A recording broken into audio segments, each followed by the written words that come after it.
Hey guys, what's going on? I'm that guy Dan96. We are here. We are getting ready to stream. I am flying Southwest Airlines flight 611, service over to Kansas City from Nashville. I'm actually starting my trip today, and so this is going to be the first flight of my. It's only going to be a 2-day trip this week, but right now we're starting our flight over to Kansas City. So let's get into the flight sim here. Let's transition over to that. There we are. I'm going to put that to about there, and everything should be looking good. So hey guys, what's going on? We are here. It's this plane was supposed to leave about 2 minutes ago. It's actually delayed. It just got into Nashville. So we are going to get this plane ready to go. I've done the fuel and payload, and I've got everything right down in front of me here. So we can actually start up, and we can get to getting this aircraft ready to go, essentially. So this is a new aircraft, obviously, beginning of my trip. So I have not flown this thing yet. Again, all we've done is the fuel and payload. So there's a few things we have to do. So we have to make sure that this aircraft is totally airworthy in our eyes. So we have to go through, actually I'll just do this from these panels, it's much easier. So we're start on top left, check leading edge devices, those are good. Realign the IRSs, that's good. EC's on, good. Goes to test. Good. PSEU light is out. Drop on down here, check the oxygen. That's looking good. Jumping over to the FMS now, we can take that, put that in there.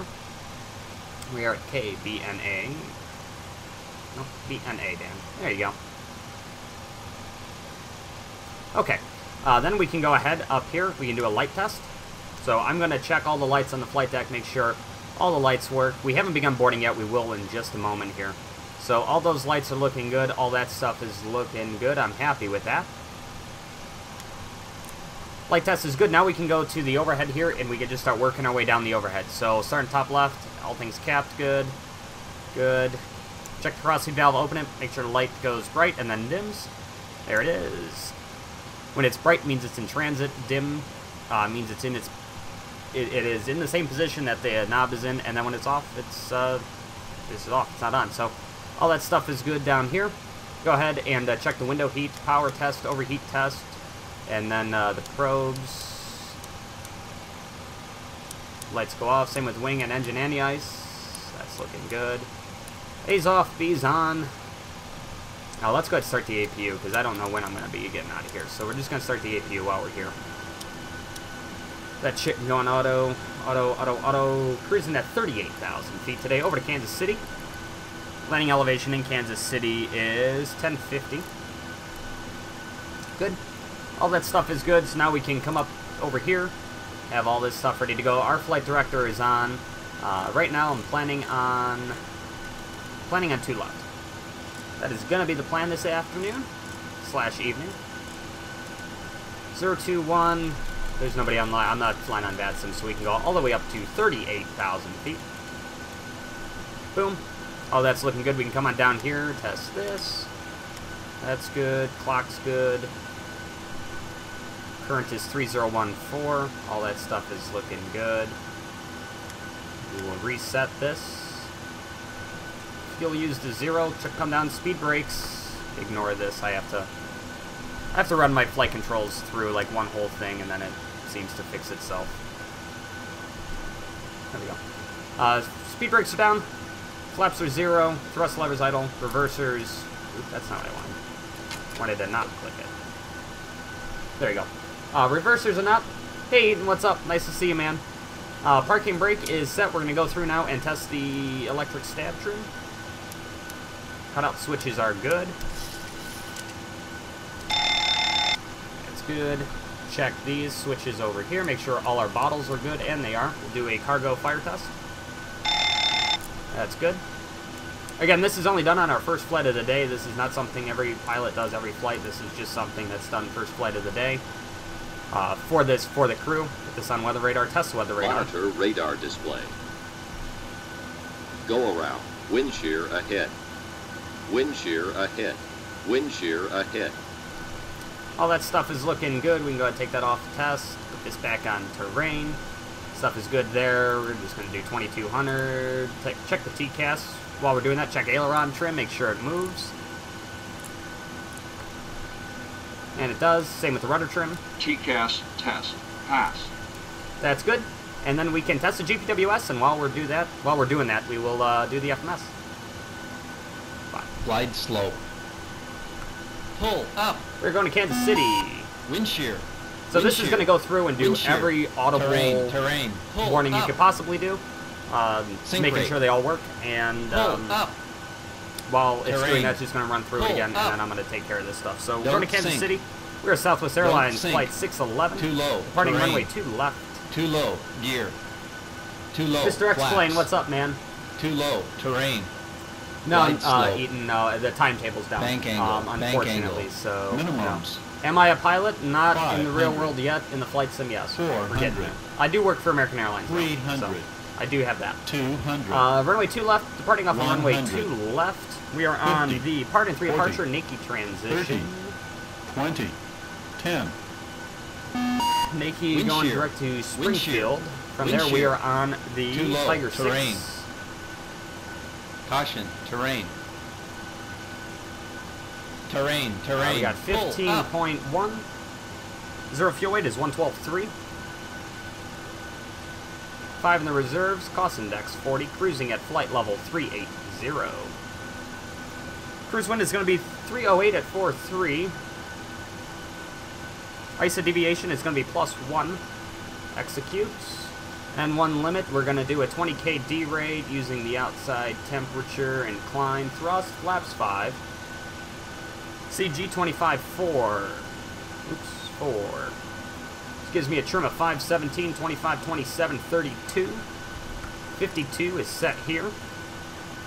Okay, and now we can run through the before start originating checklist. Eaton, I didn't realize I got the 500 subs. So thanks. I actually didn't even realize. I got to figure out who my 500 sub was and contact them because I might have something for them. But I didn't even realize that. Thanks. I totally didn't even know. So look at that. We finally made it to 500. I might have to do something now. So we're going to do the before start originating checklist.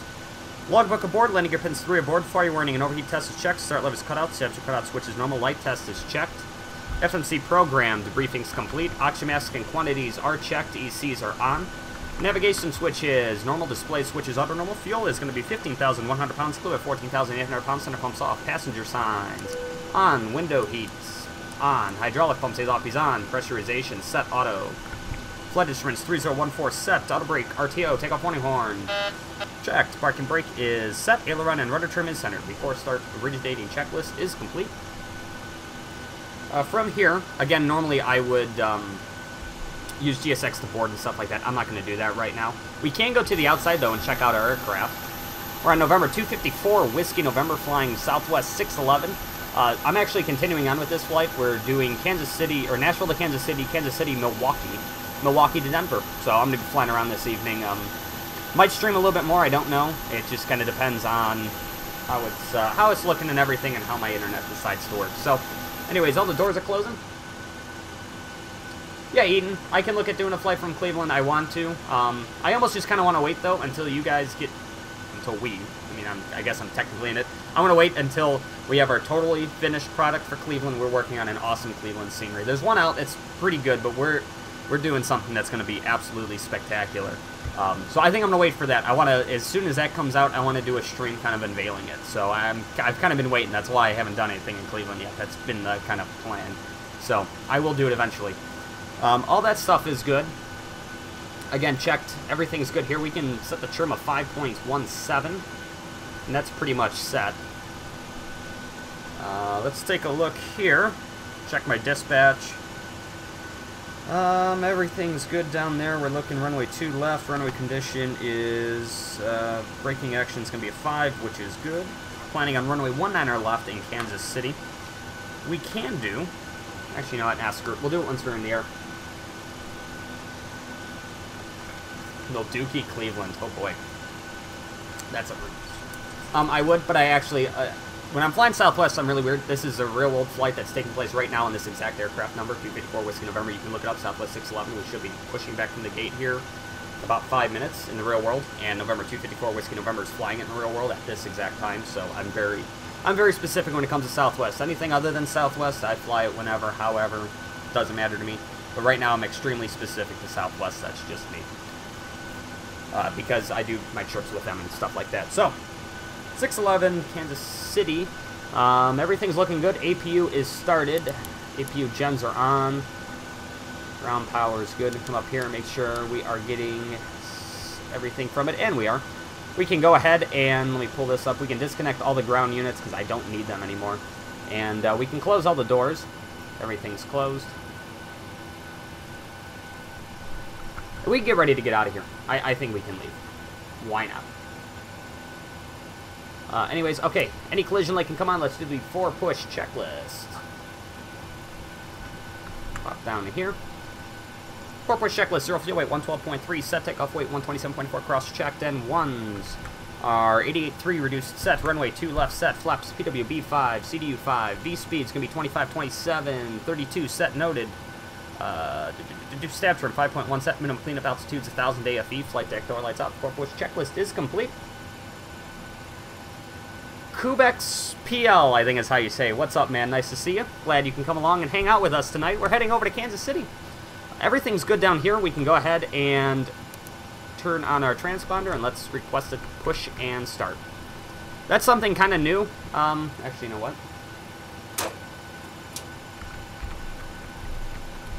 GSX isn't working. Lovely. Okay, that's fine. We'll just do the regular Shift P out of here. It's fine. We were going to do a straight back push anyways, so everything's good. Any collision lights on, brakes released. Let's push. Yeah, this is something new. When I'm brake riding aircraft, I always, when I'm making sure I can actually hear stuff in the real world, I'll go ahead and tune. Nate, what's up, man? Nice to see you.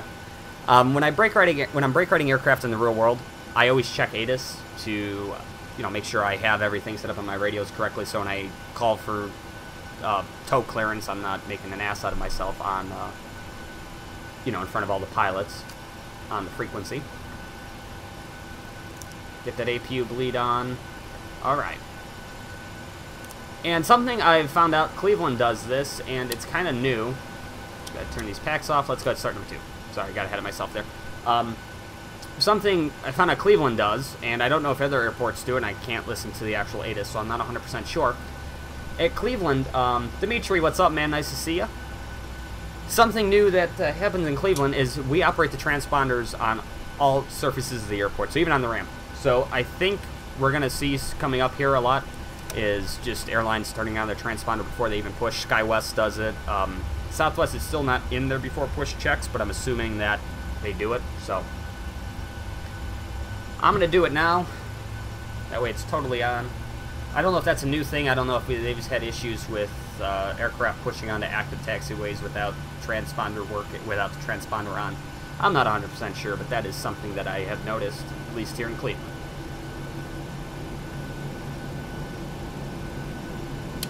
Set a cutout, wait on a rollback on the EGT. 37.5, good. Continuous, start number 1. Again, we're going to start watching number 1 here for N1. There it comes. Correction, N2. N1's going to be coming online here. At 25, N2. We'll go ahead and introduce fuel. 27. 223, 4, and 5. Fuel's coming in. We're going to see the fuel flow starting up here, along with everything else coming on. Fuel flow's good, N2's good, N1's coming up. EGT's rising. Yeah, 56. The starter will cut out. And then again, we're just going to wait for the rollback on the EGT. Essentially, the EGT will rise up to like 370, I saw it on the other side. And then it'll roll back to about 350, so 56, there's a cutout. And 375, and the EGT's rolling back. Engine start sequence is complete. Then go to continuous, generators on, set flaps 5. Those can go on. Boom, boom, boom, boom, boom, boom, boom, boom, boom. Good, good, good, good, good, good. Out. Taxi light on. Yeah, look out, Eden. Flaps are going 5. Let's go ahead and check the flight controls. We just cycle it through the... Sorry, you can totally hear my yoke just screeching in the background. Alright, before taxi checklist. I like doing this, that way it's easier for you guys to see. Electrical generators on. Probably down, NEIs off. Flight controls are free. Free. Flap CDU 5 indicates 5. Green light. Transponder.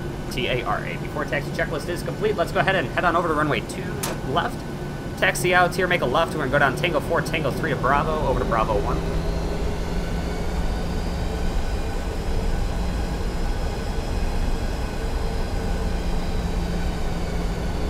And we're on our way now.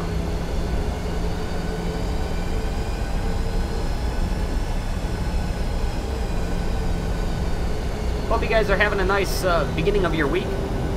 It's actually my Saturday. I'm off Monday, Tuesday, so today's my Saturday, and I'm very much enjoying being off. Long story short, I was supposed to non-rev over to Philly today to hop on one of my friends. He's a captain for Piedmont, and I was supposed to get on his flights. We were going to fly from Philly. We were going to go up to Bangor, Maine. From Bangor, come back to Philly, and then I was going to hop on an Air Wisconsin flight right around now and head back to Cleveland. Long story short, thank God my flight got maintenance this morning and didn't go until later. Actually, I don't even know if it went, but at least when I left at 10:40, it still hadn't gone yet. Because right now, there was awful weather this morning in Cleveland. We had freezing rain and all that kind of good stuff. Lots of schools were canceled. I know some of you here did not have school today. That must have been nice. Well, that moved into Philly. So I would have, had I gotten to Philly on time, I would have flown with my friend up to Bangor, Maine. And then, yeah, his flight from Bangor to Philly canceled. So I would have been in Maine right now with absolutely nowhere to go, which would have been a total disaster. So I guess in the long run, I am glad that my flight this morning went on maintenance and delayed itself past the time I could get on it. So that was huge. So yeah, I'd be in Bangor, Maine right now if I got on my flight this morning. So kind of glad I did. I am really liking the rain effects in V4. They just look so nice. I love them. Love them so much.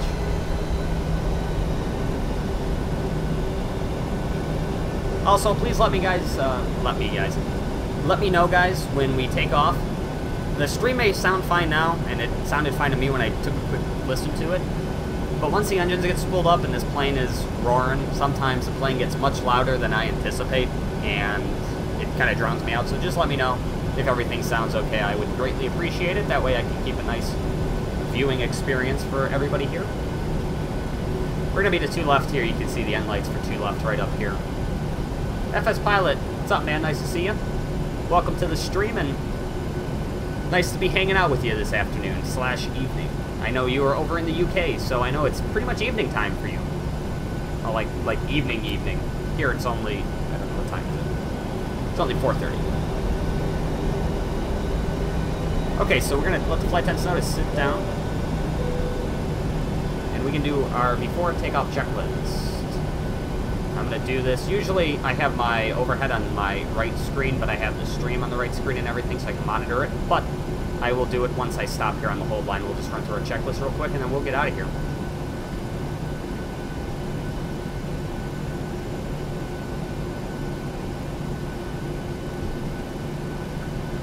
Alright, before takeoff checklist. Departure plan not required. Attendant notification complete. Electrical generators on. Anti-ice off. PEX auto.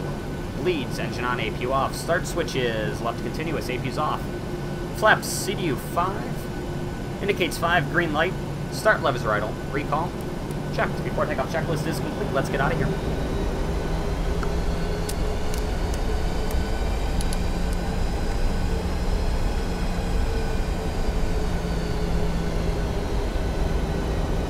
Wish we had rain effects. I really did. I mean, it just looks so cool with some rain on my windshield. We'll get there one day. I know there's that thing up for the 717, so hopefully that can come over to all the aircraft soon. Alright, everything's looking good. Arm the auto throttle. Start the clock. Engine's spooling up nicely. Everything's looking good. Set takeoff throws.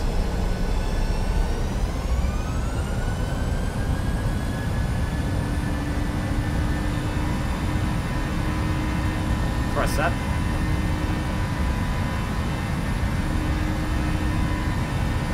$80 knots.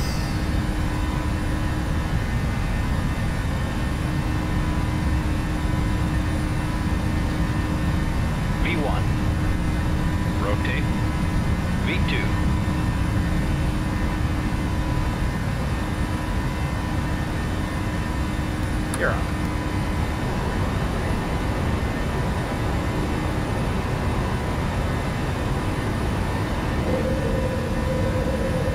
Heading select.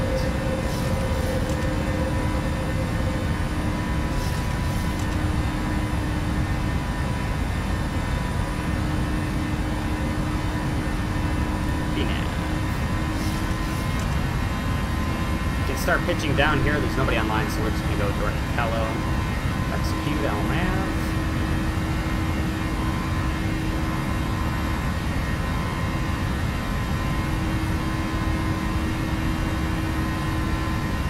Set a bank limit of 25 degrees here. I don't want anything more than that.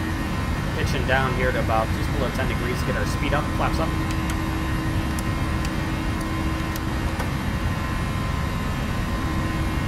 Keep our speed coming around. Holding about 10 degrees right now and about just over 20 degrees of bank.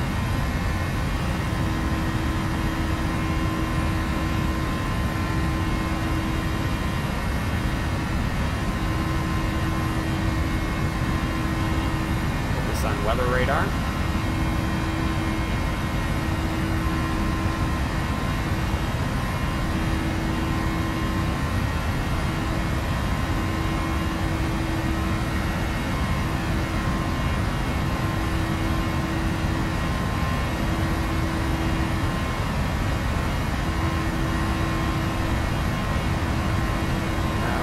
Pitching back, make sure we don't exceed 250 knots.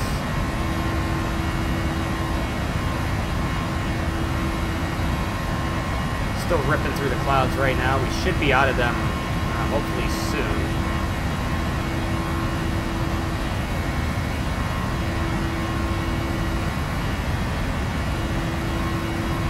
Sorry I'm a little quiet, guys. Just doing some hand flying right now. We're almost out, and there we go. We are out of the clouds, now on a nice climb, going up to 250 knots.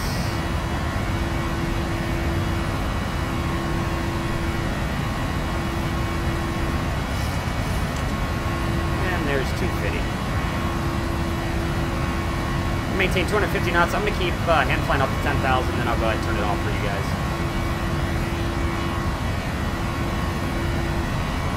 Nate, that's Envtex and CloudArt. Envtex, Envshade, and CloudArt. And a quick little thing here, even though I'm hand flying, I'm going to look around real quick. Yeah, see, my clouds, something not a lot of people do. I always see people do it, and I don't know why they do it, because I think it looks bad. I don't like the way it looks. Then again, it's just me. People run their clouds, so people will get, you know, these Envtex, or I'm sorry, Active Sky CloudArt and stuff, and they'll run it, and they'll take their clouds, and they'll make the textures like 4096 by 4096. They'll use the absolute hugest HD texture they can on these clouds. I don't understand why, because when you use that, the clouds get very defined edges. Well, in the real world, if you've ever flown through clouds, you know there's nothing. Clouds do not have defined edges. They kind of like fizzle out on the edges.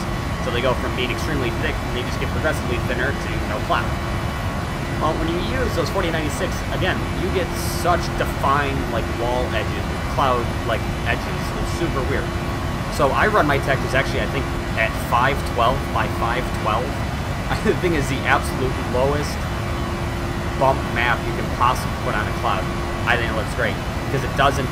The clouds get all, I don't know, to me they just look more realistic. They look more natural than the, I don't know. I just don't like the way they look.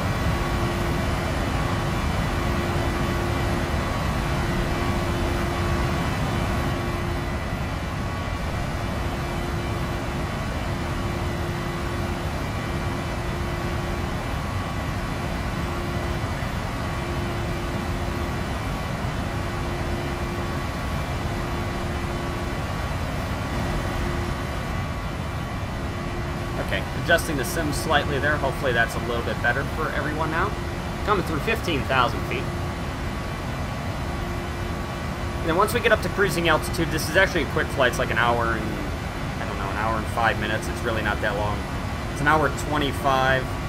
I'm probably, since we are a little late, I'm going to do a little southwest here and do Mach 0.8. Execute. Once we get to cruise, we'll go ahead and put in our descent forecast and the winds and all that kind of good stuff. We'll check Kansas City. The current weather right now in Kansas City, I'm expecting 19 left. Current wind, 210 at 4, 10 statute miles, scattered 25,000, temperature 9, altimeter 3012. So, nice afternoon, evening in Kansas City. Alright, Eaton, sounds good. See you later, man. Hopefully I see you back here. If not, have a great day, and as always, this video will be up to YouTube in 20 minutes after I end, so you'll be able to see it anyways. 18,000 feet, 2992 set. I was actually talking at 10,000 feet. I totally forgot to run my, there we go, 10,000 foot flow. We'll just say we left it on a little bit longer because of the clouds. Dakota, what's up, man? What is up, Dakota?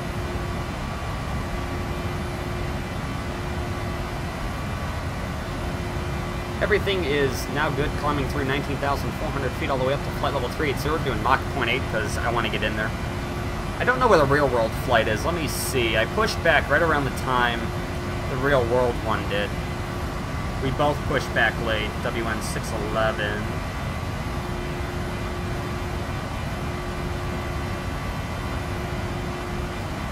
According to this, it is still at the gate. Yeah, it hasn't left yet. Just scheduled. You're right, Dakota. The sky is up. The sky is up there. And I'm in it. I feel good. I feel good in the sky. I feel very, very, very good in the sky. Some nice outside shots for you guys real quick. While I'm doing that, I'm going to turn this down a tad so it doesn't blow your ears out.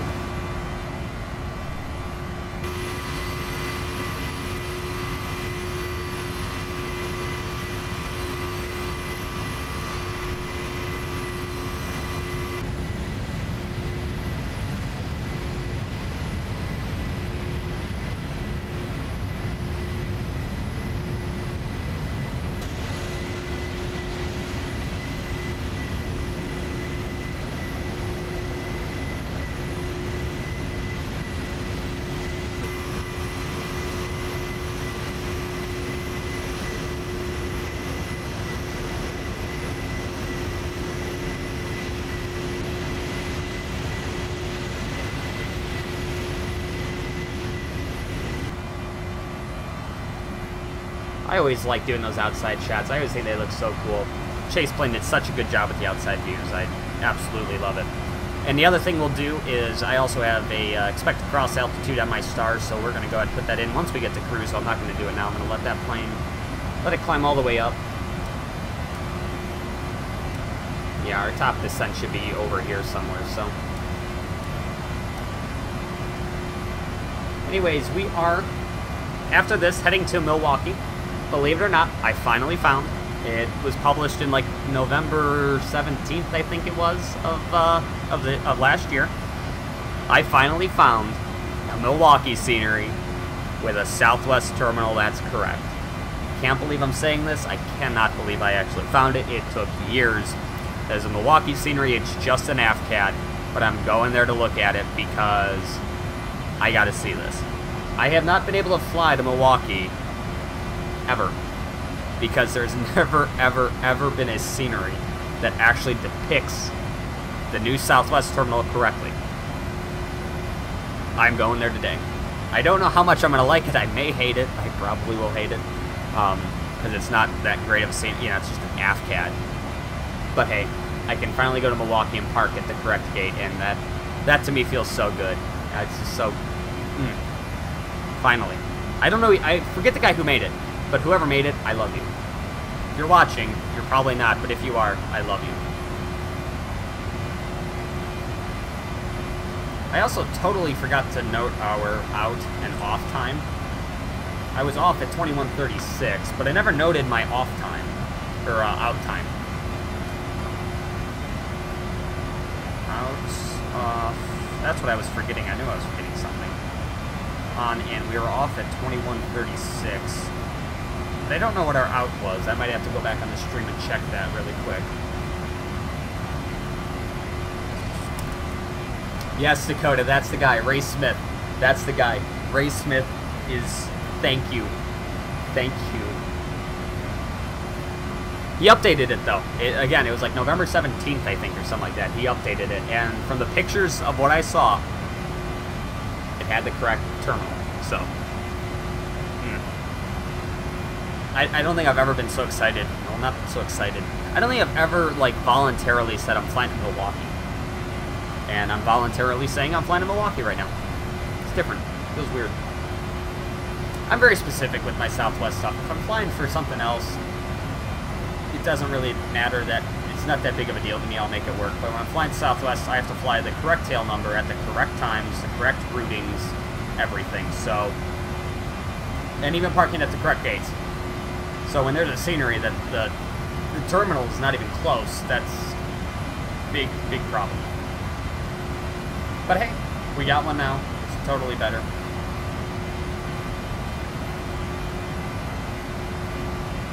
Let's see, what's new in the sim world these days? What is new in the sim world? I'm also going to be doing something on my channel that you'll see, and you may even see it coming up pretty soon here on my channel. You're going to see, I'm going to make a couple videos for Southwest Virtual, the virtual airline that I'm a part of. Other than Southwest Virtual, I'm in American Virtual. That's it. Tyler, what's up, man? Yes, I'm a total SWA geek. Sad.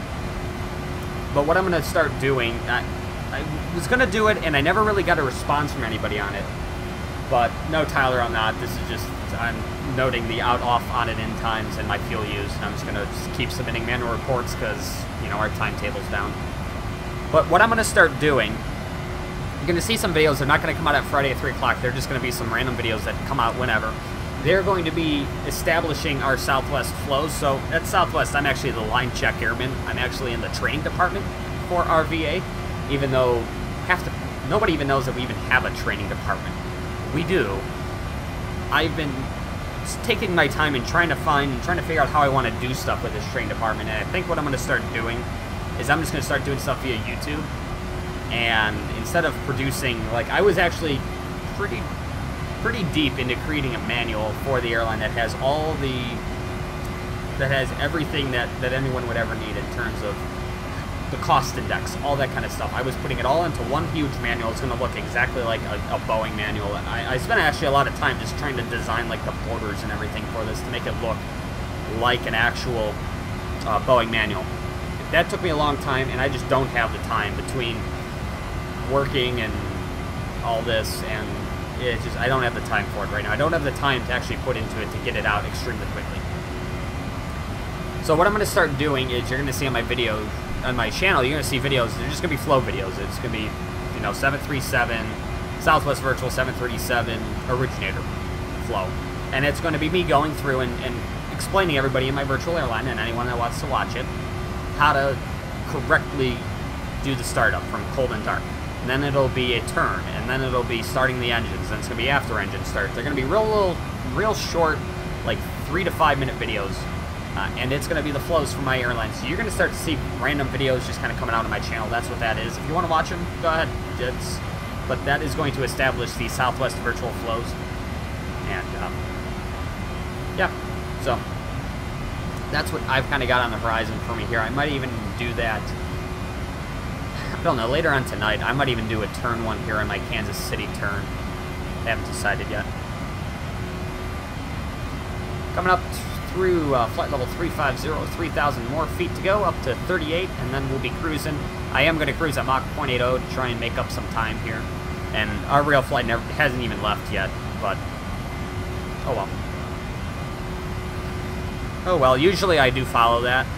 But because I'm on the stream, I don't have time, and the last thing I want to do is start a stream and sit at a gate for 40 minutes, because that would just kind of be really bad. That'd be a bad stream. No one would like that. So,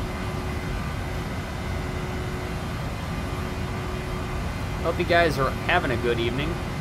Hope you guys had a good Monday. Again, I hope your week is off to a good start. Only 4 more days. My week started off today with, like I said, trying to go to the airport to non-rev to have a broken plane, but we did have freezing rain last night, so driving to the airport was a mess. So yeah, kind of sucked. But hey, what are you gonna do? I'm just glad I'm glad I did not get on that flight. If I actually got to Philly, like I said, I would have been stuck in Bangor, Maine. That would have been just bad. So I don't even know what you do up there. I think it's like negative. What is the temperature in Bangor, Maine? Let's figure this out. Because I know it was nasty. Like, it was nasty cold. Nasty, nasty cold up there earlier this week. The wind chill down here was like minus... I think it almost got to minus 20 one day. Oh yeah, it's a mess right now in Bangor, Maine. It's actually warmer in Bangor, Maine than it is here. It's 21. But it's light snow, mist. Pretty gross. 1,000 to go. Coming up on flight level 380.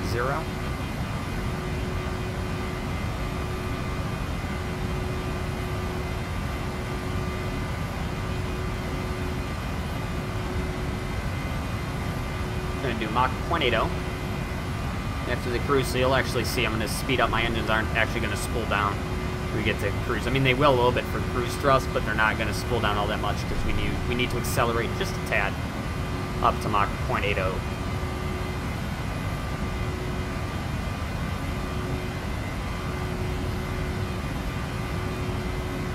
Turn off the fast seatbelt sign.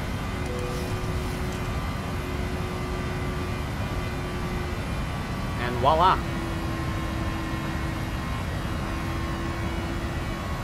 There's flight level 380. Again, the engines are spooling up a tad to try and advance our forward Mach to 0.8.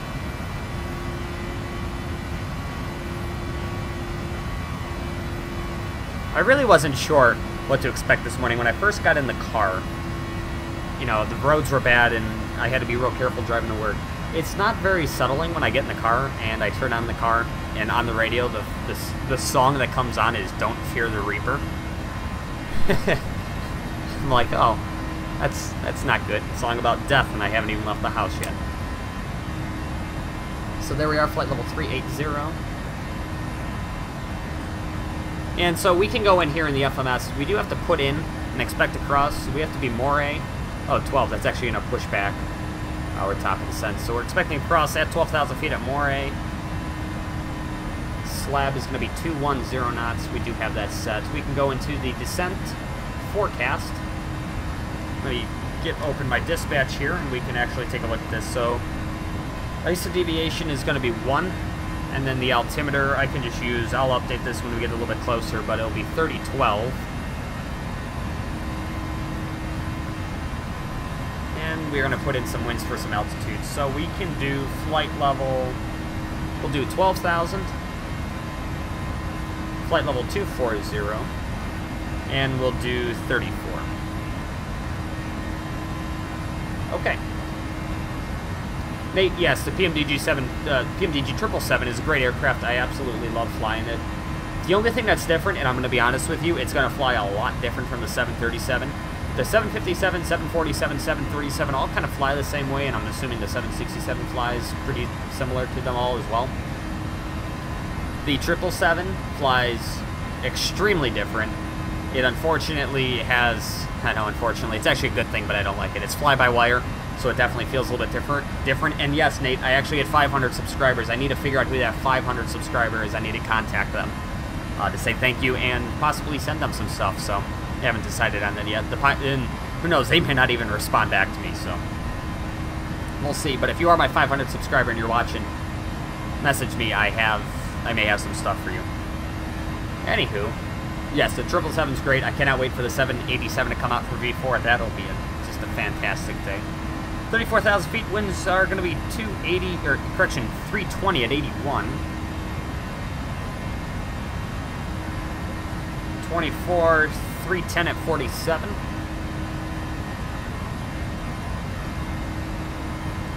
And 12,290 at 22.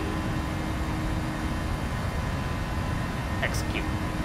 We now have a descent forecast in, and it's ready to go for the descent here. Essentially what it's doing is it's telling the aircraft, hey, at these altitudes, this is going to be the winds. Obviously, they're going to be different from the cruise wind, just so the aircraft can kind of plan its vertical profile a little bit better than if I left absolutely nothing in there. So that's what that's for. And the ISO deviation and the QNH, so put in the altimeter so it knows, okay, hey, it's going to be 3012. So it knows to descend once we get towards 18,000 feet, actually descend a little more rapidly than normal, because when I put in the altimeter, my altitude's going to go up. So that's what it's doing. So it's using all those figures to kind of calculate in the best descent. And again, we are expecting more at 12,000 feet. We do have a little bit of a cruise here. It's actually going to be a pretty hefty one here. What I think I'm going to do real quick, guys, is I am going to put on some outside views for about 2 minutes. I'm going to grab something to drink real quick, so I'm going to be stepping away for about a minute, and I will be back. So there will be some outside views. Like I said, there will be, for 30 seconds, but I will be right back.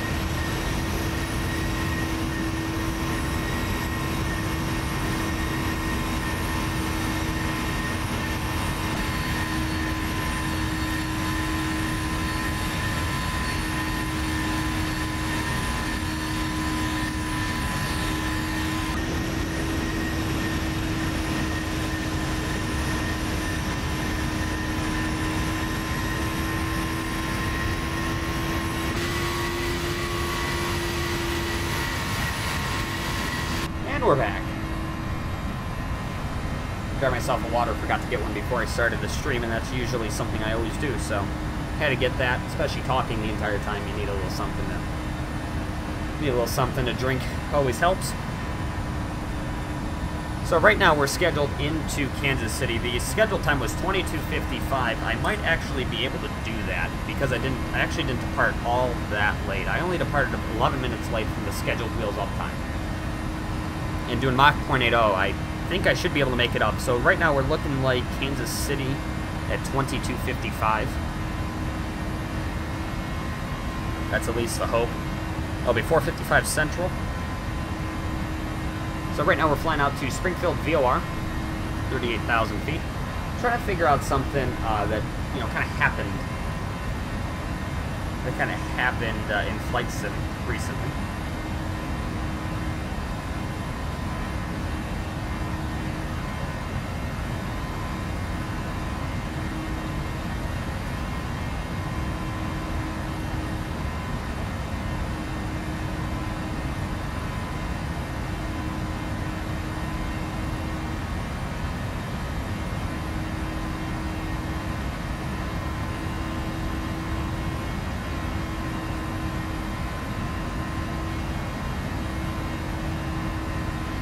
Usually I have something lined up about exactly what I'm going to talk about today, but I didn't. So I'm trying to find... trying to figure something out here.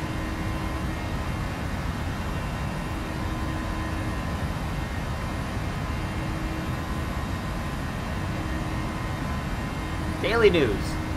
Let's see what's going on in the flight sim world today. Gotta do something. Oh god, Yoko the Yoke. God, I wish I could have that. I just don't have $1,000 just laying around. I wish I did. I really wish I did.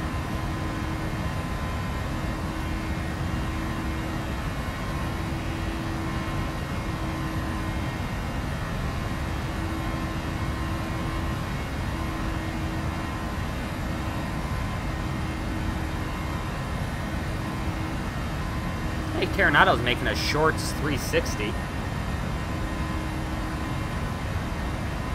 Hey Dale, what's up? Nice to see you in the stream. And you're asking how my PC runs? I'm assuming the 777. I'm assuming you're referring to the comment above. Let me know. If it's a 777, yeah, it has. Pretty much my PC has pretty decent performance, and you can see my specs in the description. Pretty much every plane can run any aircraft pretty much extremely well. V3 I have less. I don't have as good performance as I do in V4, but that's just V4 being V4, which is awesome. But yeah, the 777 runs great. The 73, as you can see, runs lovely. Yeah, I mean, everything pretty much runs really well on my computer. So, hey Eden, what's up? Trust me, you got plenty of time, bud. We got a little bit here. Cruising at Mach 0.80. But yeah, pretty much anything, Dale, anything on my computer can run pretty well. So, like I said, my specs are in the description. You can check them out. And if you pretty much build an identical computer, you'll have pretty decent performance with anything. Tropicalsim released Porto 2018. What is this? Oh, it's in Portugal. No wonder why. Looks like a cool scenery. I might have to do some Ryanair flying coming up here.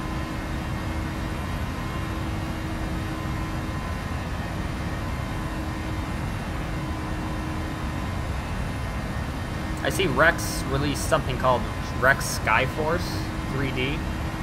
Yeah, Dale, definitely take a look. If you can find something that's similar to my computer, or you might be able to find similar parts for cheaper or whatever, definitely do it.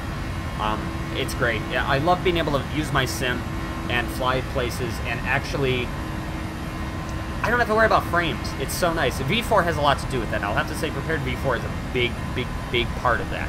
But it's so nice to be able to fly places and not be so necessarily worried about, oh, are my frames going to be good or are they going to be bad? They're pretty much good all around.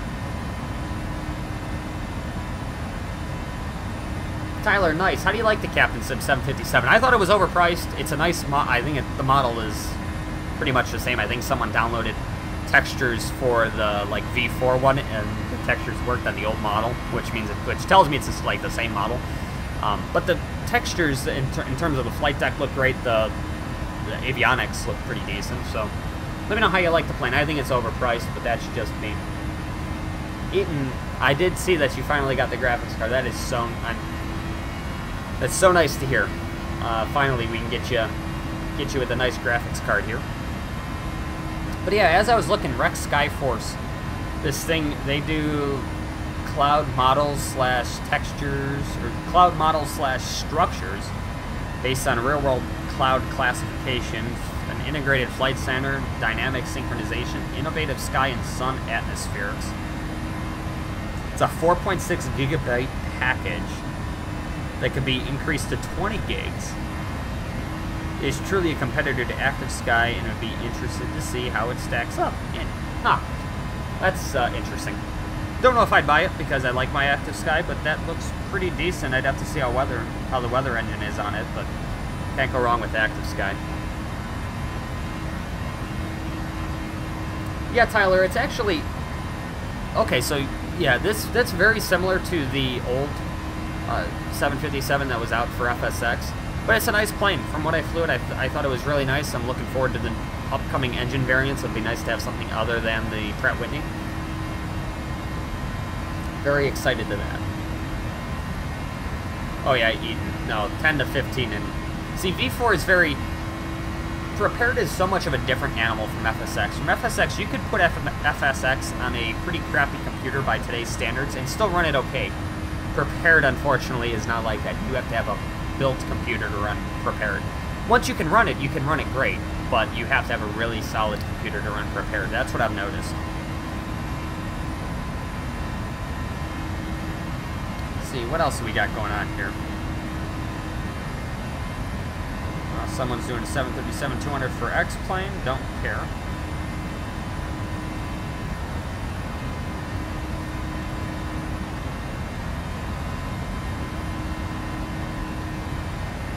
Okay, so development is still ongoing for the Quality Wing 787 in Prepar3d V4.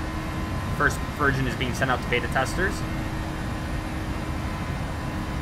And the current issues right now are that V4, the night lighting.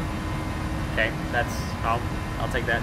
And TCAS issue not found in the FSX version. Okay.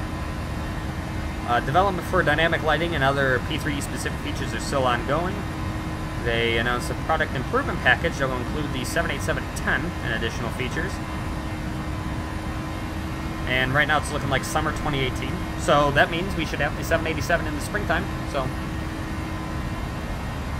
well, that sucks, Nate. Let me know. Actually, Nate, send me a text. Let me know what happened. I might be able to figure out what your issue was. Send me a text with what was going on, and I might be able to look at it. And any screenshots you may have, just let me know. I might be able to help you with that later on. Let's see what else they are doing. Quality Wing stated that they plan on moving their 757 away from the add-on manager, secure limited flight 1 wrapper. I don't like that Flight 1 wrapper. I don't know about you guys, but it's not, meh. I don't like it. It's annoying. So they're working on a Captain Sim 77 for V4. Interesting. Not like Captain Sim released theirs. Quality Wings is doing theirs now.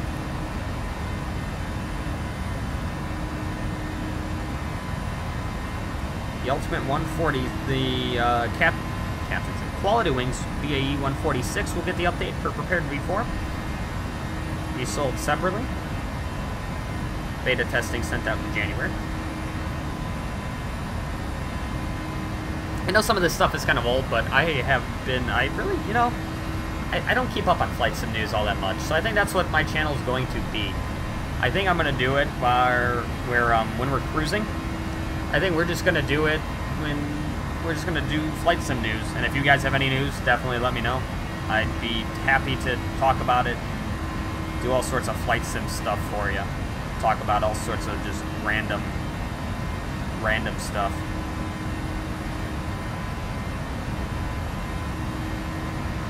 I see all this X-Plane stuff. Stop. I don't care. I don't like X-Plane. Get out of here. I don't want it.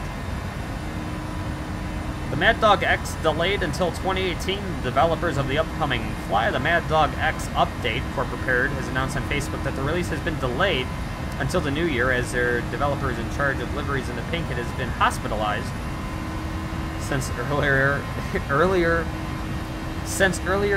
they wrote this wrong. Since earlier in the month due to an emergency surgery. While many are disappointed the aircraft will be delayed, it should still be released in early 2018. Please, just give me this aircraft soon. Please. Please do. Dakota, you sent an email. Ah, thank you. Appreciate that. I did need that.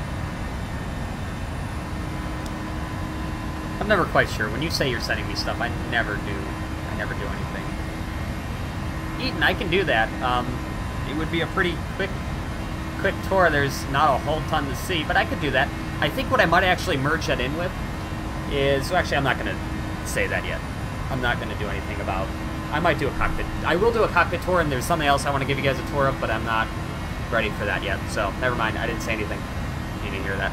But sure, I can do a cockpit tour for you guys at some point. Like I said, it's not very big. There's not all that much here, but... I can definitely do it. And I am looking to do a cockpit tour for everyone. If you follow me on Instagram, you'll would have seen I did a live stream brake riding a 145. I have a video of me doing it, but I also did a live stream of me brake riding a 145, so you could watch me do it while I was actually doing it. And that went over pretty well. What I am looking to do is doing a YouTube video for the Canada CRJ 700. I will be doing that at some point eventually. I just have to get a day where I can get out and brake ride that aircraft over and get a solid video of that. So I am working on that. It's just really tough sometimes for me doing some of these brake ride videos because a lot of times when we have to do them, you know, so we'll do our flights and we'll do my last flight, let's say pushes at 7:05, and let's say we have to brake ride an aircraft over for a 9 o'clock departure. Usually 7:05, by the time I push that flight off, get inside at 7:15, I get over to the aircraft 7:30. We need to pull it over. By the time I get everybody out to pull the aircraft, to pull it over and I'm ready to go, it's close to 8 o'clock. I unfortunately don't have a ton of time to record this. I usually have to get in the plane, start it, and go. And so I'm looking for a day where I actually have a lot of time to actually be able to spend with you guys and actually show you guys the CRJ flight deck and me brake riding it over. But we will get to it. I know there'll be a day I can do it. I just have to find that day. It will get done though.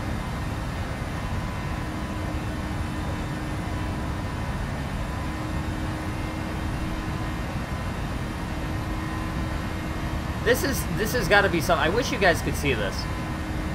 I have dropped no frames for the hour I've been on the air now. 5 o'clock hits, and I start dropping frames. It is like clockwork. I thought maybe it was just an anomaly yesterday, or last time I streamed. It's like clockwork. I'm dropping frames. I don't know how this is a thing. I don't understand how at 5 o'clock, literally at 5 o'clock, it goes out the door. It's so strange. What are the freaking odds of that? I don't understand if because, again, people are coming home from work, so there's more people on the internet, so it's bogging down. So it's bogging down something on my stream, but it happens every time. Even my last stream, you can check it because I'm looking at my stream, and it's not, I don't understand. It's every day at 5 o'clock this happens, and from 5 o'clock on, streaming is a disaster. So I don't know if everybody gets home and ties up all the lines, all the stuff, but it happens. It happens every time, and I can't believe it's happening again. If this ruins my arrival, Dan's not going to be happy. So we'll see what happens. I'm going to keep my eye on it every time this happens. And I need to stream now. I can't stream earlier in the day because none of you guys are around. I don't know. We'll see. Anyways, yeah, Tyler, that's probably what you're seeing. It's not my sim freezing, it's me dropping frames because it's 5 o'clock. You think it's a joke, but you can literally... You could literally go back and watch my stream, my United stream to New Orleans. Stream is fine for an hour, and then after an hour, this starts happening. And it happened right as I was touching down. Oh, Dan was not happy. So we'll see. I'm hoping it doesn't do that to me tonight. I'm hoping that was just an anomaly and we can press on, but I'm noticing I can notice my upload is all over the place right now. So I know that's what it is.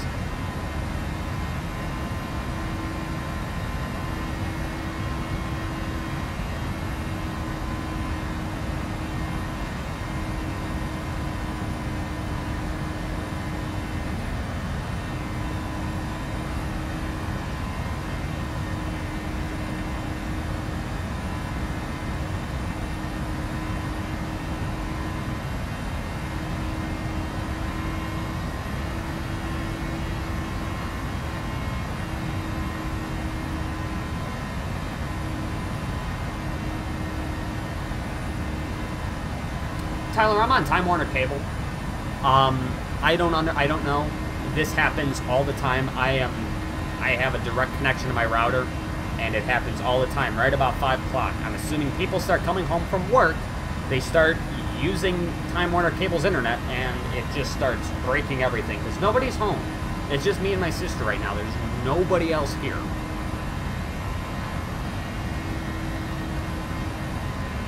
And all of a sudden, I'm going to start dropping frames. Don't understand why.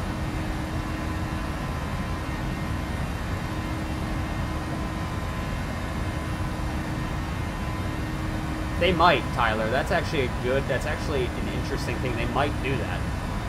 Not quite sure, but it happens every time. My last stream, everything was fine. I've been streaming for an hour. I was streaming for an hour and had no issues. Came into New Orleans and boom, I was losing frames like crazy. And it was just after 5 o'clock when all this started happening, and it's after 5 o'clock now. So I don't know. There's something sketchy going on. So I will do that, Tyler. I'm actually going to look at that tomorrow and see what happens because something's not right. Something's totally not right. Unfortunately, I have to look at the internet plans here and try to figure out what we're going to do because I can't. This only 2 up right now. Like, my streams look fine, but when this video actually gets processed and published, it looks like garbage when I look around. That's why I've been using 2D panels. I try not to look around very much because if I keep looking forward, it seems to be fine. But as soon as I start looking around, yeah. Anyways, we'll just go back to news. I haven't lost any frames in the past few minutes, so we will leave that. We'll leave that to see what happens, and if something does happen, there's really, unfortunately, nothing I can do.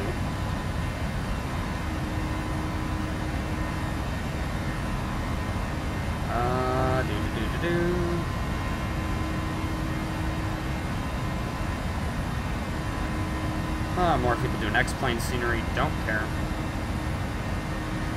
Imagine Sim Atlanta update in the works. Lol. Huh. I've called Eden, I've called Time Warner Cable so many times. They don't do anything. It's awful. I hate them. I hate them with a burning passion. Wish I could just get... so bad. Anyways, Imagine Sim Atlanta has an update in the works, as if your scenery wasn't broken enough already. Gigantic improvement in performance using procedures optimized for Prepar3d. Yeah, you better. You freaking better update it because it is awful. Your Atlanta sucks. Frame rate speeds up by over double compared with previous prepared version. Tripled and more when compared to FSX version. Okay, they were the same ones that said you could get like 60 frames in this, so. Ultra low simulator impact. Okay.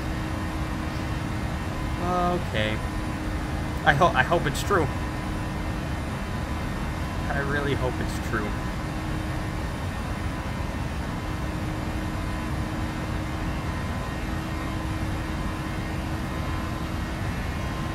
Fielder E-Jets update.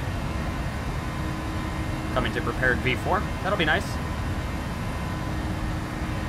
iFly announced their next project will be the 737 MAX. The MAX will only be released for prepared 64-bit, so V4. They announced project release date of the first half of 2020. As said, this is a projection and by no means a set date. The 73 MAX series in the real world is still in development to put things into context. Okay.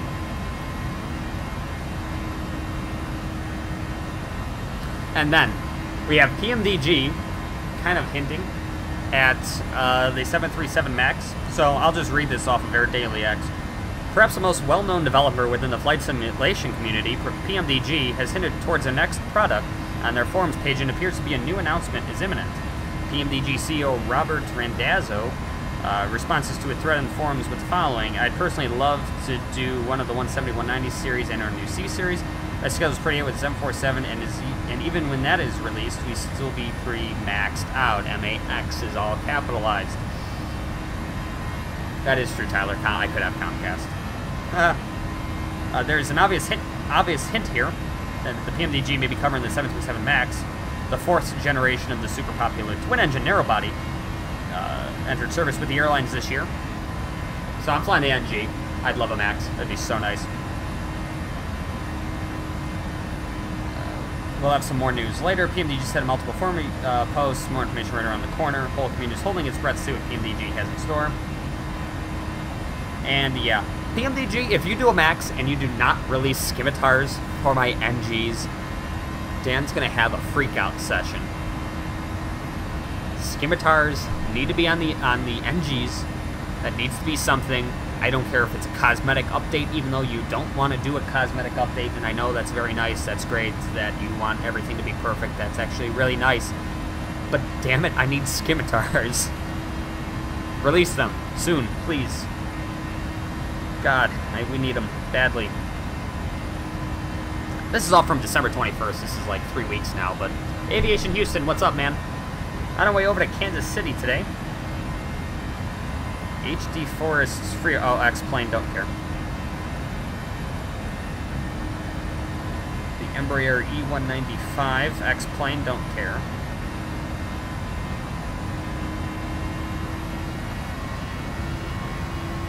Airsoft Johannesburg canceled.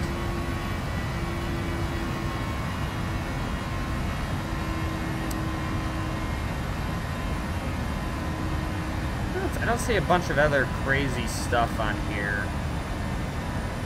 For some reason, I still cannot believe that Orbx has not touched, like, Burbank at all.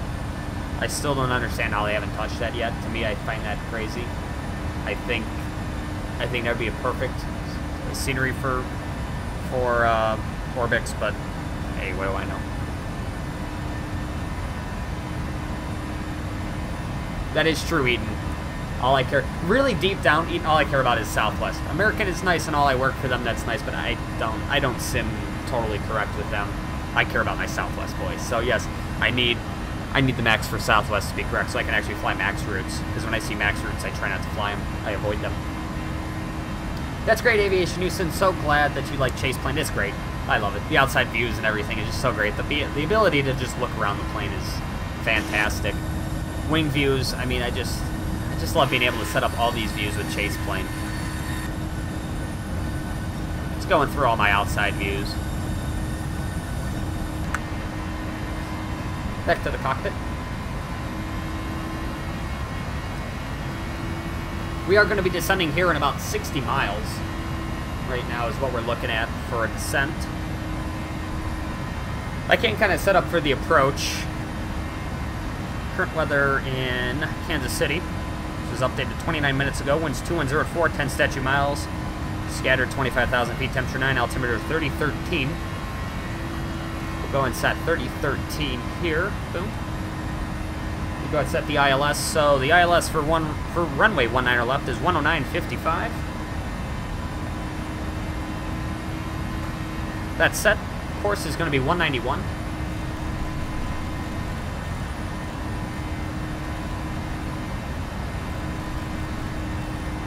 And we're going to do an auto brakes 2 arrival.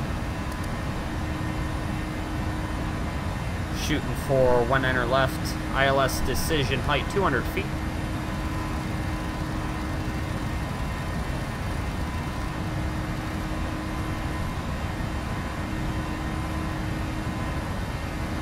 Yeah, Eden, isn't it great? ChasePlane. I just love being able to just snap to views. You can set up buttons to snap to different views. It's so great. Aviation News said, no, I have not gotten, I mean, no, V4 runs better than any sim I've ever had, period. So I don't notice any frame issues with V4, unless I'm going to Atlanta, you know, because Imagine Sim Atlanta is a joke. But other than that, I have not found any places that really have big frame issues. That's running with traffic. I could fly to LAX with 100% traffic and be fine on frames, so I haven't noticed anything super crazy. I have not. We are pretty close. We're going to go ahead and once we turn over Springfield here, we'll set an altitude of 12,000 feet and begin the descent. Our proposed landing weight is 117, actually 118.0. Go ahead and set 118.0. Flap 30 VREF of 128. I'll go ahead and set that up now. That is good. We're on the Tiger 6 arrival. I would really like to pull up these charts, and I'm thinking about doing that. I'm thinking about finding a way to pull up these charts and kind of show them to you, and we can do a descent briefing with us, but I'll work on that for the next stream. Eden, I love my GTX 1060 Founders Edition. I think it's great. I love it. I actually got a really good deal from NVIDIA when it was time to upgrade. I had a GTX 960 for probably 2 years. My one friend Ricky, he's in the chat every now and then. He's actually running my 960 right now. I gave it to him when he was building his computer. But I had my 960 for like 2 years. Really liked it, and then I got an email from NVIDIA. Usually I delete them right away, but for some reason I didn't delete this one, and I looked at it, and it was offering me the GTX 1060 Founders Edition for $200 as an upgrade for my 960. So I said yes, and got it, and went right to my 1060, and I love it. I really think it's an awesome card. I'd like to upgrade to like a 1070, 1080, but that's expensive. Those are very expensive cards. I don't know if I have the... I don't know. I just don't know if I have the oomph to make it happen. I don't know if I could drop that much money on a graphics card. I just don't.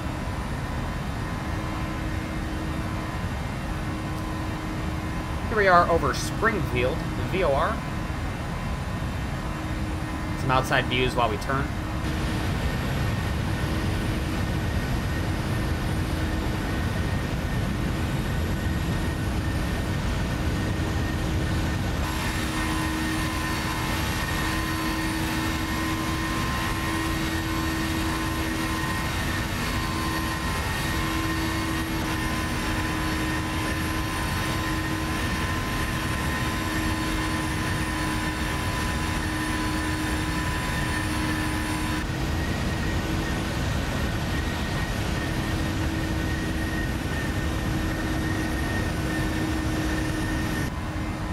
Back to the flight deck. So we're descending in about 38 miles. When we get pretty close, I am going to set my altitude down to 12,000 feet. That's our expected cross at Moray.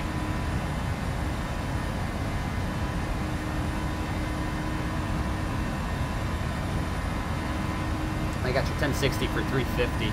That's not bad. I really think my 200, I got it for $200 again, I think because I had the 960, it was like a upgrade promotional offer kind of thing. So I think that was kind of, I don't know what the actual price of a 1060 was at the time, but I don't think it went up. I just think I got a really good deal on it. That's why I bought it. When I saw $200, I go, yeah, I jumped all over that. Jumped all over it.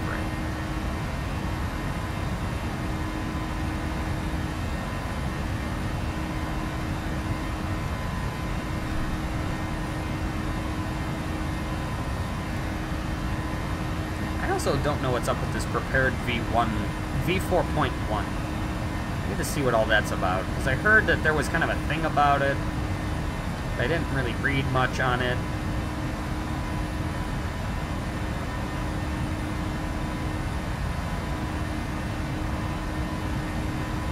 Oh, V4.1, that was a while ago. I'm running V4.1.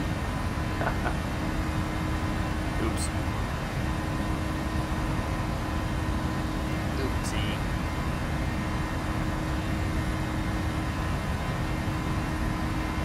I am thinking about, just so you guys know, let me know if you're going to be there. I am thinking about heading to Flight Sim Con in Dallas.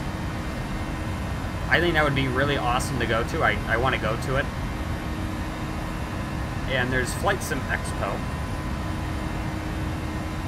at the beginning of June as well. So I'm thinking about going to June 23rd and 24th. I want to go to Flight Sim Con. Let's see, who made June 23rd, 24th. That's a Monday, Tuesday. Yeah, I'm definitely thinking about doing that. I would be all over that. And those are my off days, so I'm sure I would get a schedule change by then, but Monday, Tuesday, yeah, I'm thinking about doing it. So, if any of you are planning on going to Flight Sim Con, let me know. I hope to be there. At least I'm going to try to be there. Carenado's doing a Saab 340. Let's go. That looks absolutely great. I can't wait to fly that. I'm actually really looking forward to flying a Saab 340. Read more.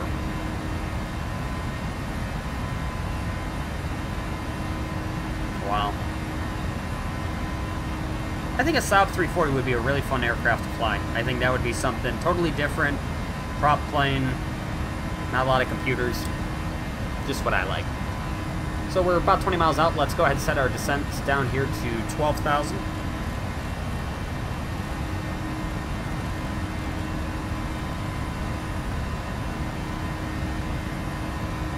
And we'll be going down here in just a second.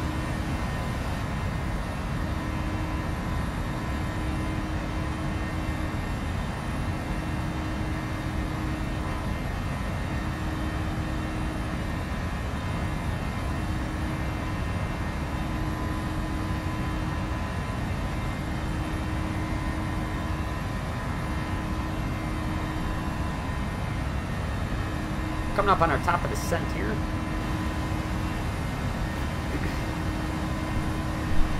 Yeah, Saab 340. Definitely looking forward to flying that. I think that'll be a fun aircraft. Again, something different. I'm totally into flying different aircraft. I'm not into the flying the same thing over and over and over again. Carenado's doing a Fokker 50 and a Saab 340. Huh. Cool.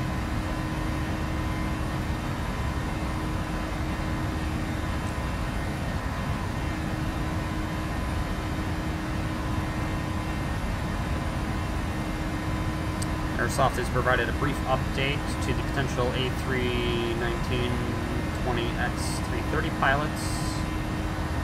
I'm assuming that's the AirSoft Airbus for V4. Am I seeing this correctly? Rex Skyforce has tornadoes. What? Come on. What? That's crazy. If they actually have tornadoes, that's insane. I don't know how we would figure out where a tornado is, but that's crazy. That's crazy. I see a picture of it, too. That's... okay. Interesting.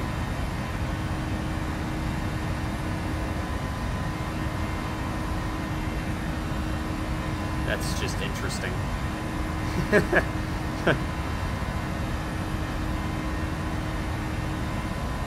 Hey, flight temp updated Toronto.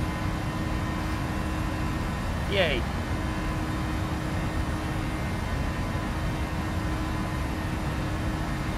I could definitely use that. Could definitely use an updated Toronto X. Do some WestJet flying. And here we go.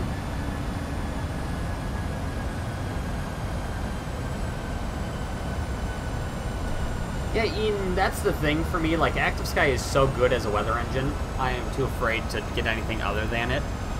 Just because of how good it is, and the fact that Weather Radar works in the NGX if you have Active Sky and that kind of thing. I think that's, to me, that's very important. But hey, if Skyforce comes in and they can provide accurate weather with all the correct stuff, I'm totally into it. I'd be interested in it. I don't know how much Skyforce actually is. Let me find out.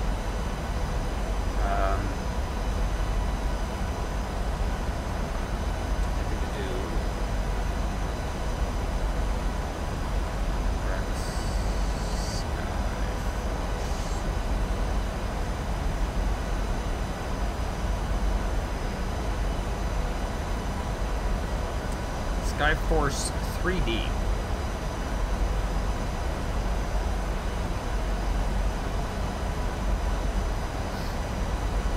Let's see what this is. I'm going to actually go through it. I'm going to read this because I actually have not seen it yet, so. Yeah, Dakota, unfortunately we have the little range ring thing. That is, we actually do have that. I don't want the video. No, no, no, no, no, no, no, no, no. No copyright. I just want to read. Skyforce 3D is a complete overhaul of the weather and environmental experience while bringing dimensioned FSX, Steam, Prepar3d, whatever. Accomplished through a single platform by redoing the 3D cloud model structure after real-world cloud classifications, developing real-world cloud model system including cloud streets, supercells, wall clouds, funnel, shelf, rain shaft, and tornadoes. What?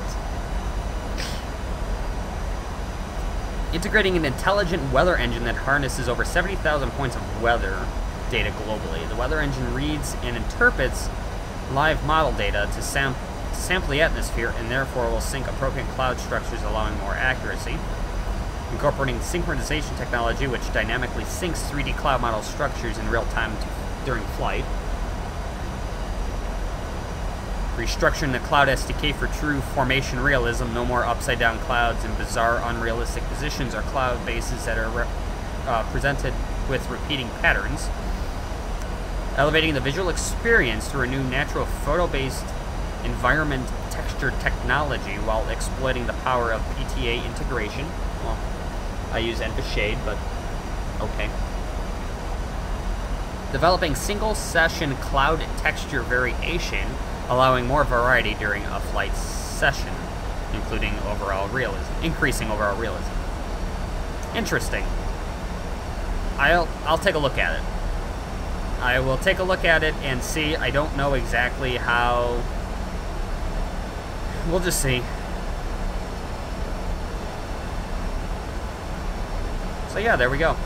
There's Rex Skyforce for you.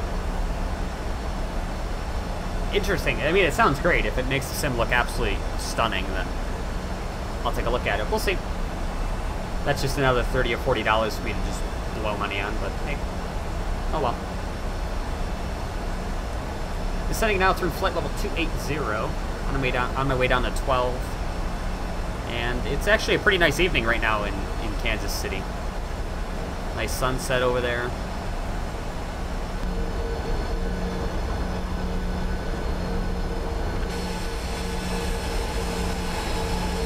Like, this stuff just right here is why I love ChasePlane. The ability to just kind of look around the sim the way I'm doing it right now. It's so nice. The sim looks so great. Plane looks great. Nice 737-700. Can never complain.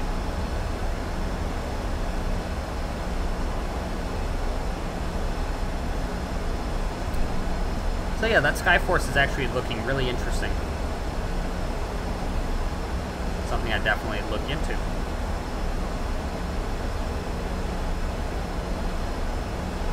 go back to FS Elite. I gotta find something to talk about while I'm descending, so.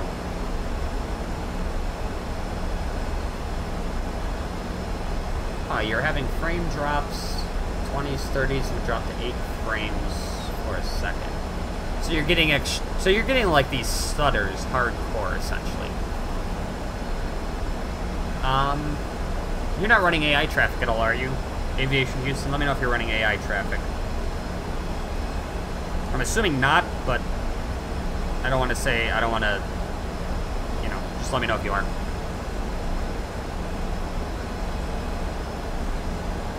God, I want that 787 so bad.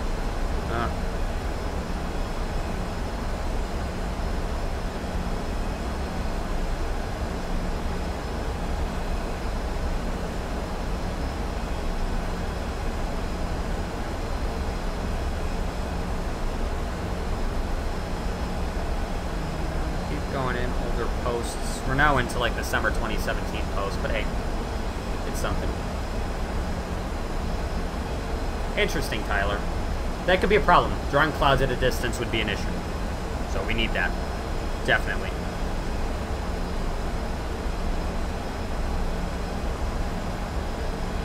Alright, and we can also do the descent checklist. Just running through to see if there's anything interesting for prepared coming out. Nothing in, nothing for North America where I fly, so nothing extremely crazy. Descent checklist, minimums 200 feet set, VRF and B target 2833 set noted, auto brakes 2, recall, check descent checklist. Cool.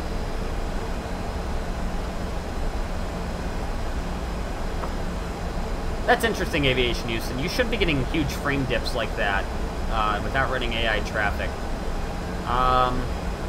That is very strange. Not 100% sure. I can try to look at something for you.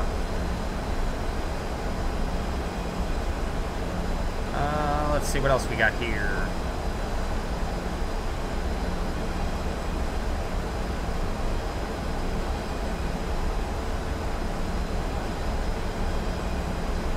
Nothing extremely interesting since of recent for North America stuff.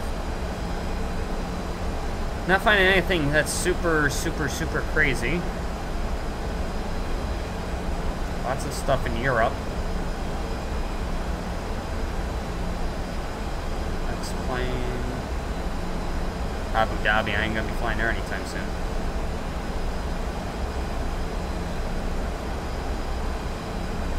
Dresden. There's nothing going on here. There's nothing for the U.S. that's even in this. I'm surprised. What's this?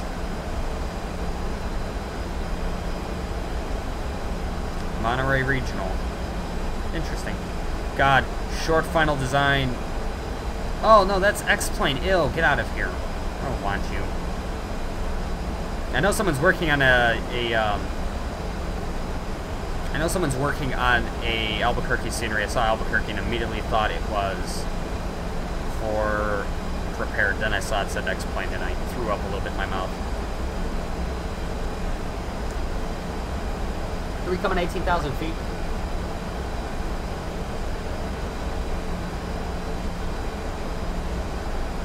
Current is 3013. Boom. And we can run through our approach checklist. Southwest hits their lights at 18,000 feet. Descent checklist, or correction, approach checklist, altimeter is 3013 set, PAX auto, start switch is continuous. Approach checklist is complete.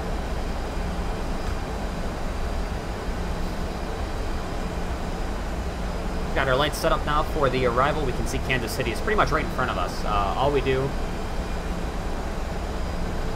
Aviation Houston, make sure you pick up, there's Active Sky 16, but there's Active Sky V4. Now, I don't know what the upgrade cost is for that, but ever since Active Sky V4, I've always had Active Sky V4 for prepared V4. And I've never noticed an issue with it, so it might be an Active Sky 16 to prepared V4 kind of deal there. Not 100% sure, that's just a guess on my end.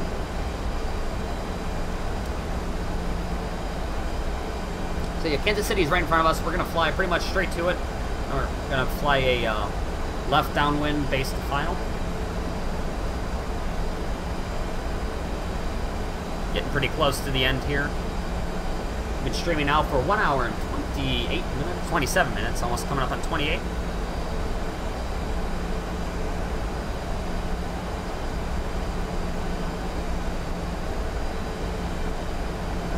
What else we got here for prepared? Any more interesting news? Anything I didn't know about? Not sure.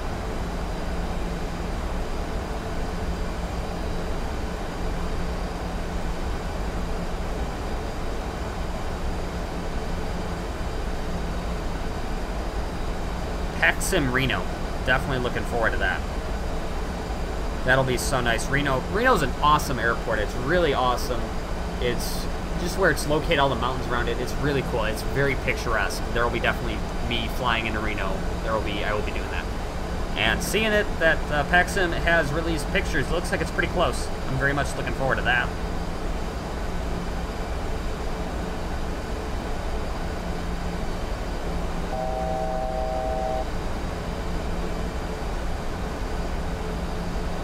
Coming up on 12,000 feet, let's continue the descent. We'll say 5,000. Right now, it looks like I might be a few minutes late, but again, we did depart a little late, so I'm trying to make up time. And I think we're going to be pretty close to doing it. Let's do 250 knots.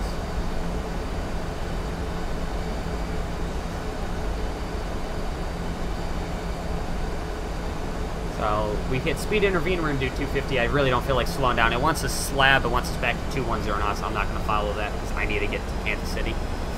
Need to make sure this flight gets there somewhat close, and then we can leave kind of on time for Milwaukee.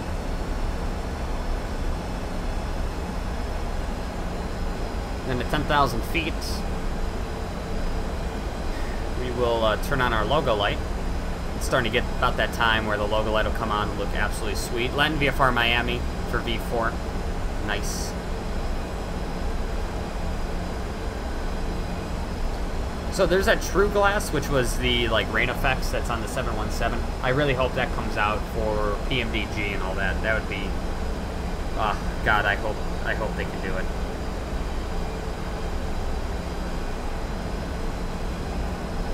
Let's see here. Let's actually look that up. True Glass. Prepared PMDG. See if there's anything that has any release on it, or if PMDG has said they'll do it.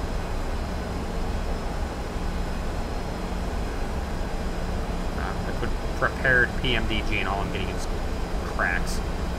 That's not what I want.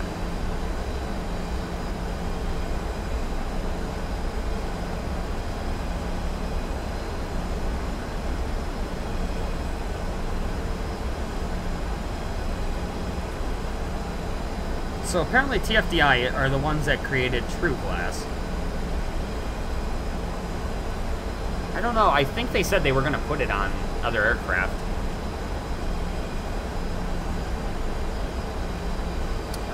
This is True Glass, let's look. You can also hit that logo light now. It's 10,000 feet. And night lights are coming on, very nice.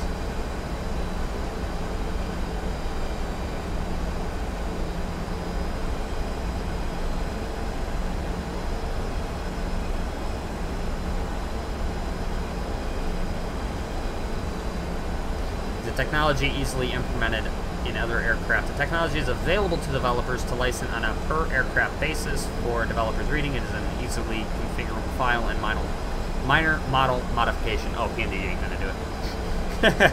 They ain't gonna do it.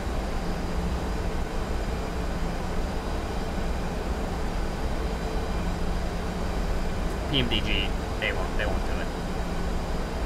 Because it has to do something with the model, and yeah, they won't do it. I can already see it.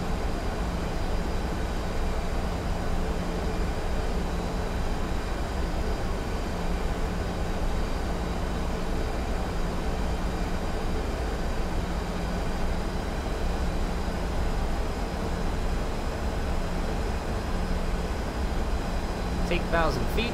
You can see Kansas City is right up in front of us here. There's runway, I want to say 27.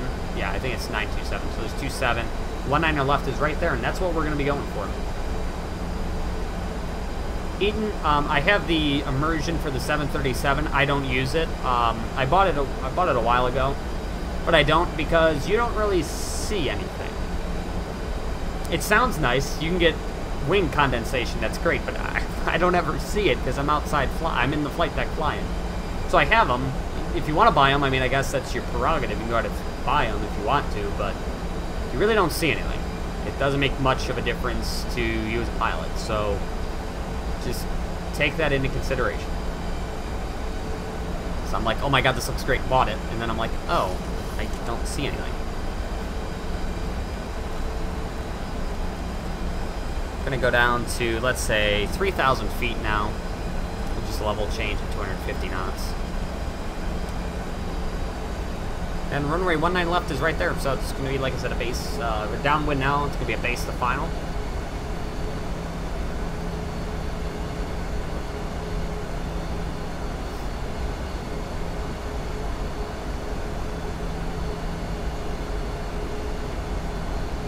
Night lighting is looking great.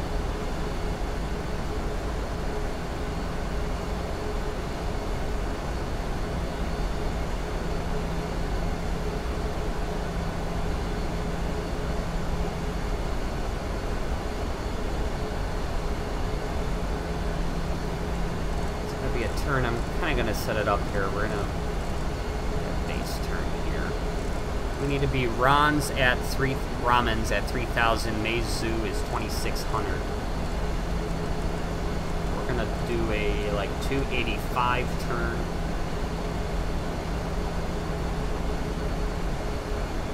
That's looking good to me. I'm liking that. Bobkin STL, what's up, man? I'm glad to see you here. And yes, this is a Tiger 6 arrival in Kansas City. We're going to be on 19er left. If we use auto brakes 2, we're going to shoot for taxiway Delta. We can take Delta all the way across. We're going to Bravo 39. So if we can turn off on Delta, that'd be great. I don't know if Southwest actually uses 19er left or if they make them land on 19er right. I'm not 100% sure, but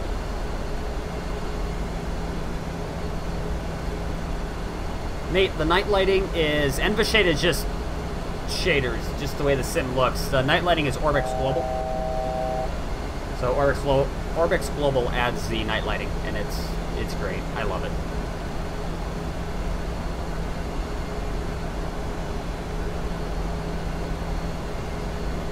So we got 500 to go.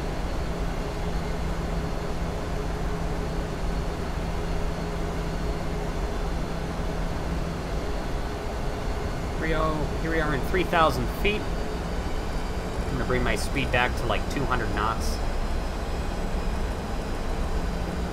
There's 200. And we are slowing down. Let's start to turn.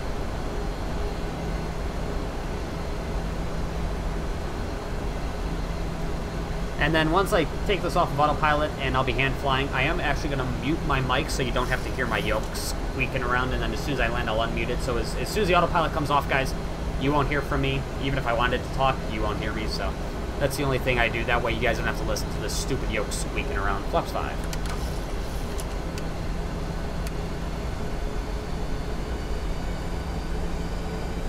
Going to arm Vorlock.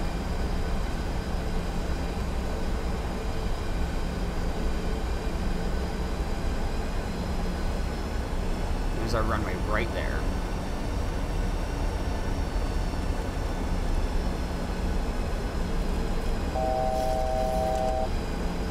Tyler, it's a SADEC yoke I've had for 8 or 9 years. I had it since I was in grade school, and the thing is just, it still works great, but it makes, you can tell it's old. It's been around a long time. So that's why I end up muting it, because it's just, the poor thing is squeaky.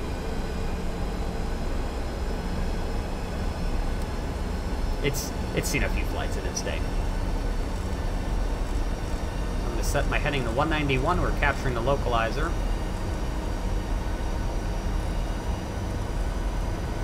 Speeds come back to 190. There's 2,600 feet. Gonna take off his flight director now. 180, auto throttles off. And let's take the autopilot out, let's hand fly. So I'll be back as soon as we land.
Approaching minimums.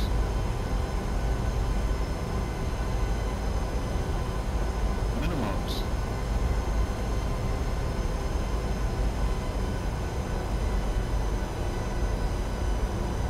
$100.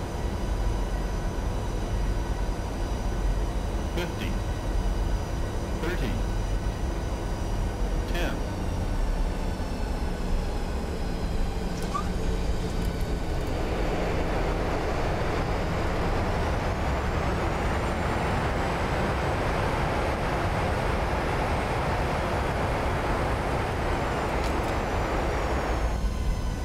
Welcome to Kansas City. So that off my right there is Kilo. Next one's gonna be Delta. And there's Delta.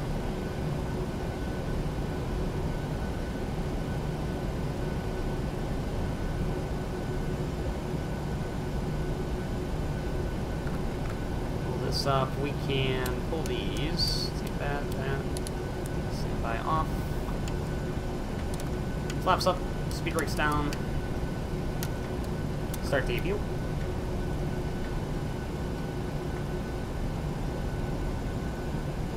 Eden, I have my people that hook me up with that stuff. You can pretty much hear the checklist while I run through it. That's the actual checklist, what I read off that you hear. Other than that, that's pretty much all I can really say about that, unfortunately. I wish I could help you guys and give you guys all that kind of stuff, but if you watch my videos and you see the flows, you'll see they're not actually going to be Southwest straight-up flows. I could do them, but it's kind of difficult because the flows are made for two people, and trying to do two people's flows with one, it doesn't make sense. Like, the flows would make absolutely no sense. So I use, for the flows that the videos are going to be using, I'm going to be using angle of attacks. I have their 737, their whole training thing. I learned a lot. Actually, a lot of what I've learned on the 737 actually comes from, let me get up top really quick, turn these off. Believe it or not, a lot of what I know about the 737 actually comes from the Wilco 737. The Field Air Wilco 737, not the V2 garbage one. I'm talking about the original one that was for like FS 2004. That's actually where I learned pretty much everything I know about the 7.3. And a lot of it, but in terms of systems and how everything is set up, actually a lot of that has to do with angle of attack, fly AOA. So, I'm going to be using Fly AOA's flows for my videos, so. Yes, Tyler, the old school, the good Field Air Wilco 737, the good one. That's the one we're talking about. We are supposed to be going to Bravo 39. I totally forgot to start this. And you'll see how GSX just totally rapes and pillages my frames. Southwest. Pretty sure it's over here. Oh, is that one over there? Damn it. Okay, we'll go to 37. We'll just go to 37. Yeah. I was so wrapped up talking about my 737, I totally forgot to start this. Southwest. Okay, there we go. 37. We're going to this one up here.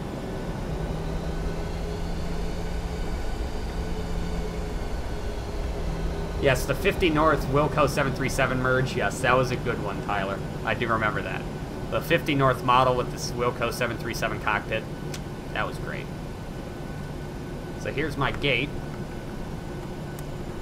Taxi light off.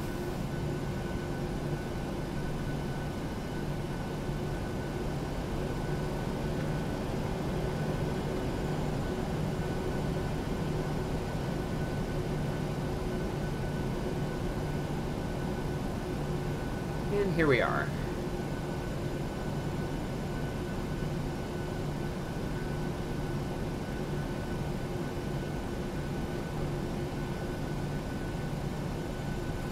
Brake set. Make things good. Kill the engines.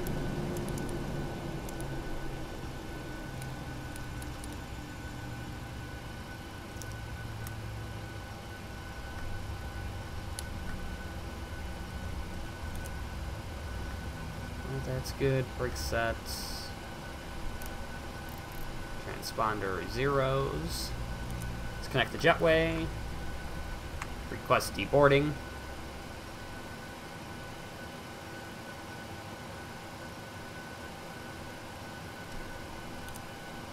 Let's go ahead and put in ground chocks. Okay. Just waiting for the jetway to come up, and then we can, let me open the cargo doors. There we go. Waiting for the jetway to come up. The jetway is here. We can shift E.